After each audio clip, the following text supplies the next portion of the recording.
Oi pessoal, já estou aqui de volta para a segunda parte aqui das respostas às questões do Papo de Negócio Sebrae. Está sendo um grande prazer aqui compartilhar um pouco aqui da minha experiência com vocês e que as suas perguntas ficaram muito bacanas. Então vamos lá, vamos no segundo bloco começar a primeira pergunta aqui do Leonardo Ávila, de Santa Catarina. Ele pergunta o seguinte: é inegável que muita gente quer empreender para não viver subordinado a um chefe ou empresa. Diante disso, quando é aconselhável abandonar o emprego para iniciar o empreendimento?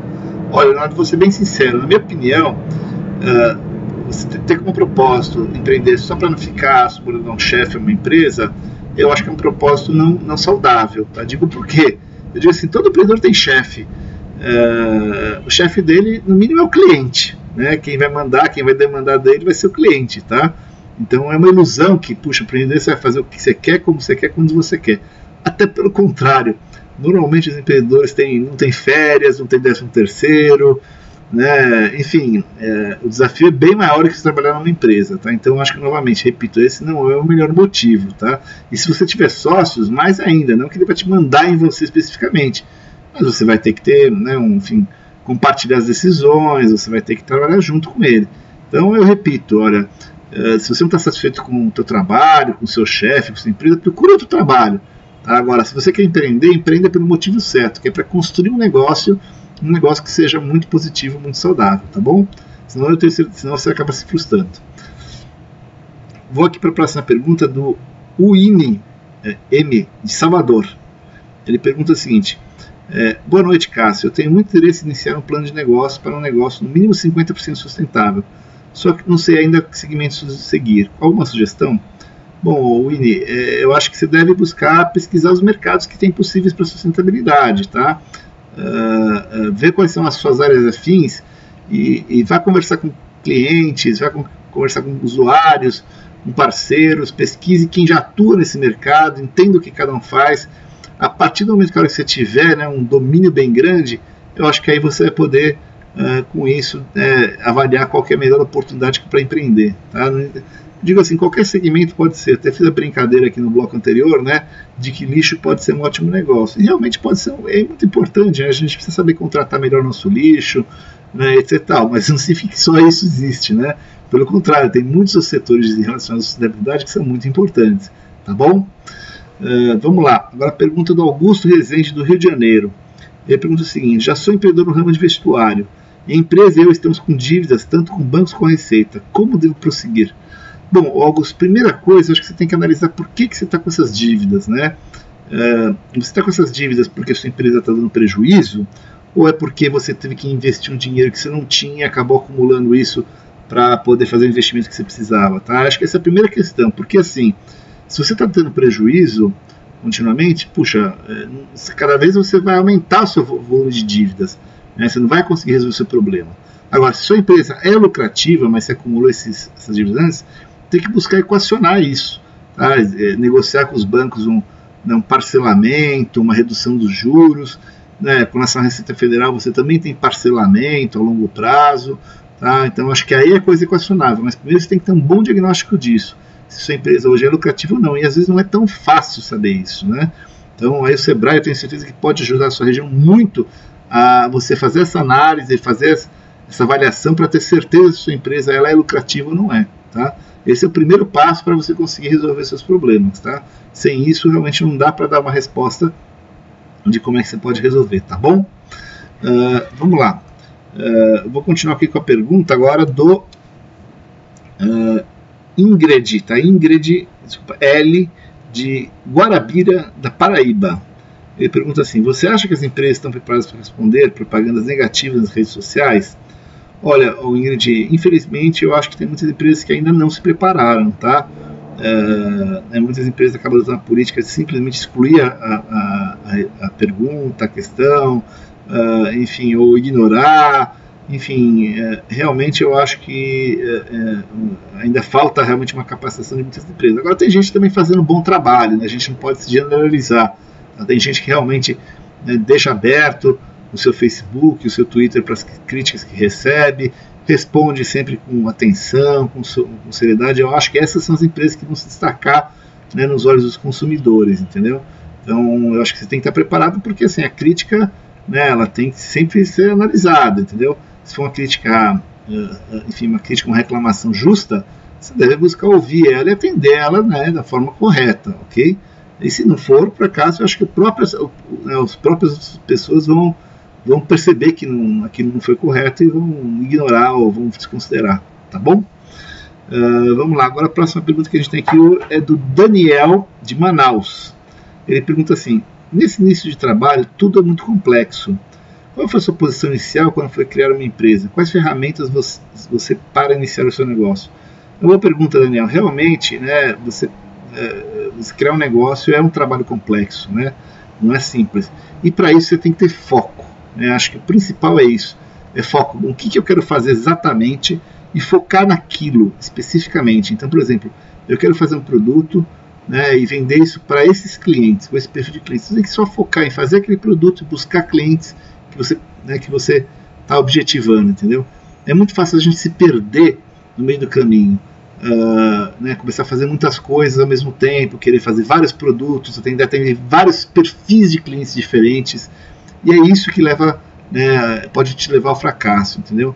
Então a recomendação que eu te dou é ser foco, fazer, né, uma única coisa assim, um único produto ou um único grupo de produtos, mas que seja focado no único público-alvo, no único mercado, né? Às vezes a gente recebe muitos planos de negócio que ele coloca, não, eu vou vender para o consumidor final, eu vou vender para empresas, né, ou vou vender para empresas de pequeno porte, ou vou vender para empresas de grande porte. Não dá para você fazer tudo isso, ainda mais no começo, né? Você vender para um consumidor final, para uma empresa, é totalmente diferente. Vender para uma empresa de pequeno porte, uma empresa de grande porte, também é totalmente diferente. Eu quero vender também para governo. Puxa, vender para governo também tem que ter uma especialidade, tem que conhecer como é que funcionam os processos de licitação, né, documentação, tudo. Então, foco é a palavra-chave, tá? Escolha o mercado-alvo que você quer trabalhar e foque naquele mercado exclusivamente. Não abra muitas frentes ao mesmo tempo, tá? Isso foi o que me ajudou no meu começo. Eu tive um foco bem dirigido em termos de produto e em termos de mercado que eu queria. E aí foi crescendo, e claro, aos poucos você pode ir ampliando, não precisa ficar restrito aqui no que você fez no começo, ok? Bom, agora tem uma pergunta aqui da Cris, de Palmas. Ela pergunta: quais são os pré-requisitos para abrir uma empresa? Bom, Cris, eu não sei se você está falando em relação a pré-requisitos legais. Tá? Pré-requisitos legais não tem muitos desses. Basta você ter sua documentação, né, seu CPF, né, seu RG, e você teoricamente está habilitado a abrir uma empresa, tá? Se for nessa questão. Acho que talvez você esteja perguntando mais em termos de preparações, né? Então, preparações primeiro aquela que eu repito, né, toda vez, acho que vocês estão cansados de me ouvir isso, é conhecer o mercado que você vai atuar, ok? É ir atrás, ir a campo, visitar clientes potenciais. Enfim, tem muita gente que fala: mas Cássio, como é que eu vou chegar lá? Vou me apresentar como? Apresente como você é. Olha, eu estou querendo empreender nesse setor, eu queria ouvir tua opinião. Olha, as pessoas são muito mais receptivas do que você pode imaginar. Eu já vi pessoas às vezes conversando horas, né, clientes conversando horas com o empreendedor, sabe, sem nada. As pessoas gostam de ajudar, então não tenha vergonha, não se acanhe, vão a campo, entendeu? Vão conversar, vão discutir, vão debater suas ideias, tá? Converse com seus amigos, colegas, não tenha medo de se expor. Tá? O empreendedor tem que ser assim, se não for assim, olha, desculpa, esses são os pré-requisitos para você ser empreendedor, entendeu? Não vou chamar de cara de pau, vou chamar assim, que é de não ter receio e ir atrás, entendeu? Eu sei que no começo pinta umas dúvidas, receios, mas eu te garanto que depois da primeira conversa isso vai passar e você vai atrás, tá bom? Vamos lá, agora o Thiago Dutra, de Florianópolis, Santa Catarina, pergunta: qual o perfil ideal para ser um bom empreendedor? Bom, já comecei aí na pergunta da Cris, né, o Thiago? Tem que ser uma pessoa expansiva, que vá a campo, não se acanhe, entendeu? Tem que quebrar qualquer, enfim, eventual vergonha, esse tipo de coisa. Não pode ter isso não, tá? Não tem aí, como eu falei, te garanto, a receptividade que você vai ter vai ser sempre muito boa. Todo mundo gosta de ajudar, seja sincero, seja franco, seja transparente. Eu tenho certeza que tudo isso vai ser muito importante para que as pessoas enfim, compartilhem, né, as opiniões dela, compartilhem a visão de cada um, e aí eu acho que isso vai te ajudar a te encaminhar, tá? E é aquilo que eu já repeti também, né, acho que essa pergunta já teve nos dias anteriores, né, você ter resiliência, estar preparado para saber que as dificuldades vão ser muito grandes, mas que você vai, se você acredita realmente naquilo que você está fazendo, né, e sabe ouvir, sabe escutar, você vai com certeza superar e vai ser bem sucedido, tá bom? Bom, vamos lá, agora a próxima pergunta que ele tem aqui é da Andréia, de João Pessoa. Ela pergunta o seguinte: os grandes eventos que serão realizados no Brasil realmente trarão grandes oportunidades para os empreendedores? Olha, André, sem dúvida, né, já estão trazendo, né, toda essa infraestrutura que está sendo construída, estádios, né, enfim, transporte, né, meios de transporte, etc. e tal, já são, né, está movimentando a economia, né, e não são só as grandes empresas, não, porque tem muitos prestadores de serviços e fornecedores por trás delas. Então já está movimentando sem dúvida a economia. E claro, os próprios eventos em si vão estar. O que você não pode pensar é em construir um negócio que seja só para atender um grande evento, né? Porque aí vai acabar o evento e você vai fazer o quê? Tá? Então eu acho que isso é muito importante. Você tem que pensar um negócio que vá além disso, né? Um negócio que seja durável, independente de ter a Copa do Mundo, independente das Olimpíadas. Quer dizer, esses eventos vão poder ser um plus, pode ser um adicional, pode ser uma forma até de você se alavancar, né, como a gente disse, né, dar o primeiro salto do seu negócio, ok? Mas não se planeje só para esse evento, tá? Porque senão depois do evento você não vai ter o que fazer com o teu negócio e aí vai ter um fracasso, ok? Bom, agora temos uma pergunta agora da Tassi, acho que é Tassi. Como ter responsabilidade social e ética profissional no mundo do empreendedor? Olha, Tassi, acho que isso são valores, né?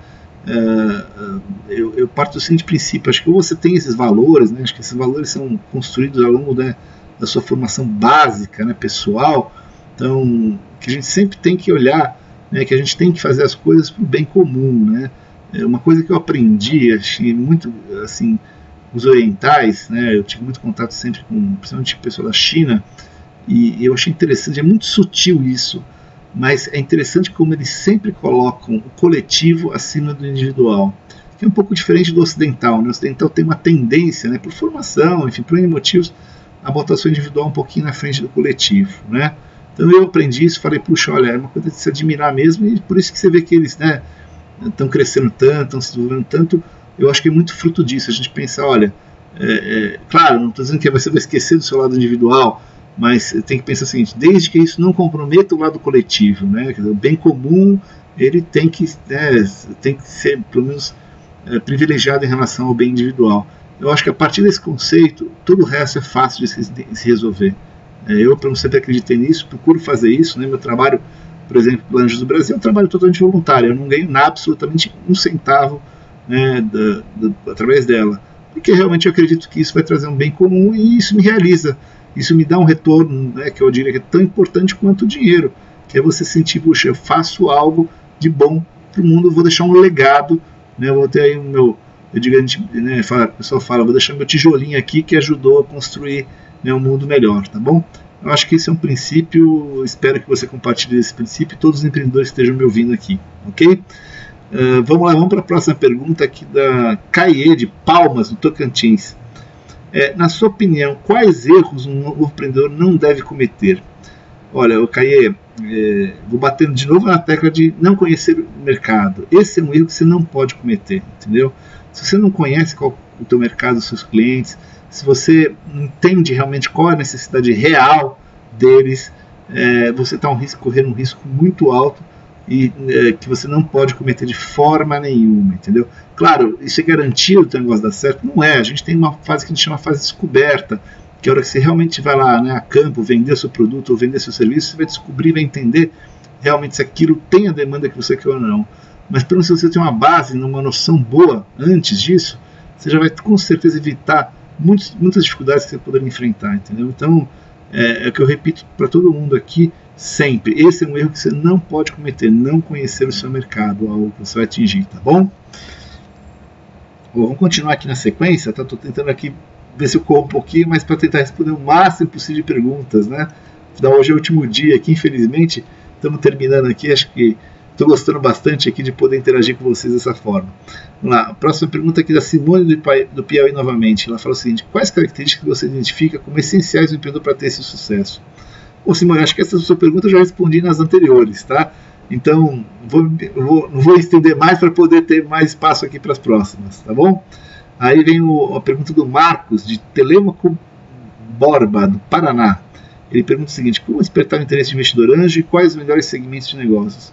Olha, Marcos, vou te contar uma historinha de um investimento que eu fiz. não sei se você já ouviu falar, existe um negócio chamado pitch, que vem até do conceito de elevator pitch, né, que é o que? Pitch é discurso sumário, um discurso muito rápido, uma apresentação muito rápida. E elevator pitch é a ideia que se você, por exemplo, tivesse entrado num elevador e encontrado um cliente ou um investidor anjo, né, durante o período que o elevador está andando, você tem que conquistar ele com a sua ideia. Né? Então você imagina, né? Estou andando lá 10 andares, né, o que vai dar 2, 3 minutos no máximo que eu tenho que apresentar meu negócio e conquistar a atenção. Então, o poder da síntese é muito importante. E vou contar um caso prático que eu tive de um verdadeiro elevator pitch. Tá? Eu estava indo embora de um evento, se bem que era um evento entre empreendedores e investidores. Entrei no elevador, tinha um grupo de empreendedores lá dentro desse elevador, viram meu crachá, e um deles pegou e falou, olha, posso te apresentar meu negócio aqui dentro? Estava dentro do elevador. Falei, pode. O que ele fez? Muito simples, Marcos.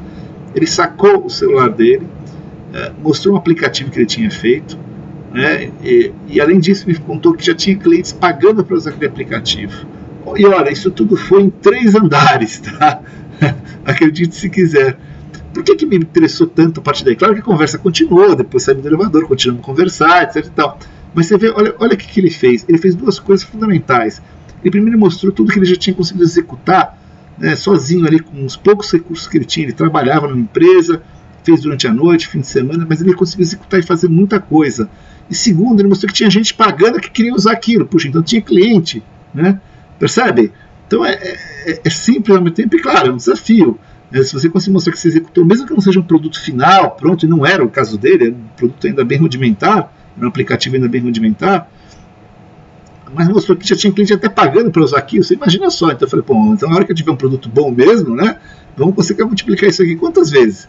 Então isso que você deve fazer, é buscar construir um protótipo, uma prova de conceito, né, e mostrar que tem cliente que está querendo comprar aquilo seu. Puxa, não tem coisa melhor que o investidor vai querer, ok?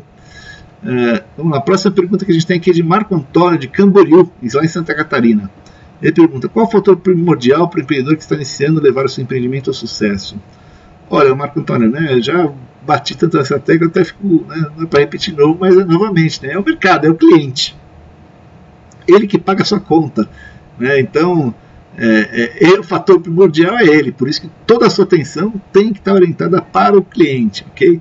Em conversando, escutando, perguntando, entendeu? E principalmente ouvindo o que ele tem para te dizer, tanto de elogios, mas também das críticas. Acho que isso é o mais fundamental, ok? Vamos continuar aqui para a próxima pergunta que a gente tem aqui do Jonas, de Piracicaba. Ele pergunta o seguinte, é verdade que uma das partes que afeta empresários jovens a abrir negócios é a financeira? É verdade, Jonas, realmente é assim, né? É difícil você começar um negócio sem nenhum capital. Né, você precisa de um mínimo, mas também isso não pode ser uma desculpa para não criar o seu negócio. Acho que isso é bastante importante. Se não tem capital, então, puxa, arranja um trabalho, faz um bico. Eu fiz isso. Eu fazia uns bicos, prestava uns serviços, consegui um trabalho também, tive uma oportunidade, claro, mas, enfim, fruto, claro, obviamente, da minha dedicação, né, fui reconhecido por isso. E juntei um capitalzinho lá, que era pouco, mas que foi suficiente para criar minha primeira empresa. Então, novamente, isso não pode ser desculpa, tá? Eu não aceito isso como desculpa. Eu acho que não tem capital, vai atrás, assim, né, rala. Quantas histórias a gente ouve, né, de grandes empresários que começaram como mascate, né, vendendo de porta em porta. Então é isso aí. O Warren Buffett, né, até lembrei, desculpa, eu esqueci a pergunta que teve no bloco anterior, mas eu lembro que perguntou de um livro, né, e agora eu lembrei um livro que eu adorei, chamada Bola de Neve, que conta a história do Warren Buffett. Para quem não sabe, Warren Buffett é um dos maiores investidores do mundo, né? Multibilionário, acho que assim, hoje está no segundo, eu devia contar primeiro, o maior bilionário do mundo. E sabe como ele começou a ganhar dinheiro? Entregando jornal de porta em porta, tá? E acumulando aquele dinheirinho, e já começando a fazer os primeiros investimentos dele, estudando. Foi assim, não tem mágica, é trabalho, dedicação, foco, né, e acreditar naquilo que você faz, tá? Então, novamente, acho que realmente é um fato, falta de capacidade financeira, mas não é desculpa, entendeu? Ok? Eu não aceito isso como desculpa, pelo menos. Vamos lá. Nosso tempo aqui está começando a acabar, então eu vou tentar aqui, novamente correr um pouquinho mais, mas eu quero responder, ver se consigo responder mais algumas perguntas aqui para tentar o máximo possível. Tem aqui a pergunta do Xande Otoé, de Marilândia, do Espírito Santo. O Xande novamente aí, hein?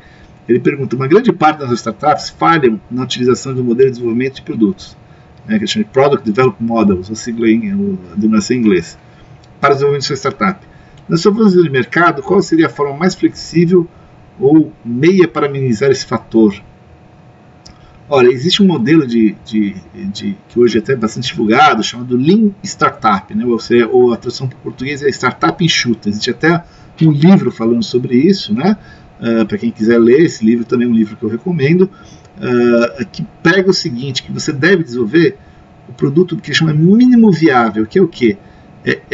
Enxugar o máximo possível, desenvolver um produto que minimamente você consiga apresentar para um cliente para ele começar a contratar.